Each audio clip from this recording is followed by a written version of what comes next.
Hi అండి. జర్మనీలో సంక్రాంతి పిండి వంటల్లో నేను ఈరోజు జంతికలు చేసుకున్నాను.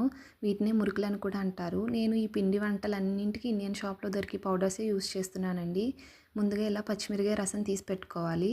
ఇప్పుడు ఒక బౌల్‌లో 3 కప్స్ రైస్ ఫ్లోర్‌కి 1 కప్ శనగపిండి వేసుకోవాలి. 2 టీ స్పూన్ సాల్ట్, నువ్వులు ఇంకా వాము వేసుకొని మిక్స్ చేసుకోవాలండి.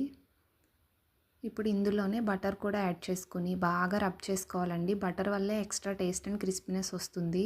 చూడండి, పిండిలా నొక్కితే ముద్ద అవుతున్నప్పుడు ఇందులోనే పచ్చిమిరపకాయ రసం యాడ్ చేసుకుని మిక్స్ చేసుకోవాలండి.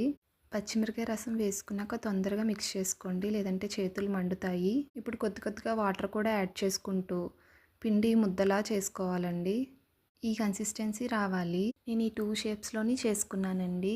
మౌల్డ్కి ఆయిల్ అప్లై చేసుకుని అందులో పిండి ముద్ద పెట్టుకుని ఒక ప్లాస్టిక్ కవర్కి ఆయిల్ అప్లై చేసి ముందు పక్కనే ఒత్తి పెట్టేసుకుంటున్నానండి. నేను ఇలా 2 షేప్స్లోని ఒత్తి పెట్టుకున్నాను. ఇప్పుడు వేడి వేడి నూనెలో ఒక్కొక్కటిగా వేసుకుంటూ గోల్డెన్ బ్రౌన్ కలర్ వచ్చేంత వరకు వేయించుకుని తీసుకోవడమేనండి. నాకైతే మురుకులు చాలా క్రిస్పీగా వచ్చాయండి. మీరు కూడా తప్పకుండా ట్రై చేసి ఎలా వచ్చాయో కామెంట్ చేయండి. Thanks for watching my video.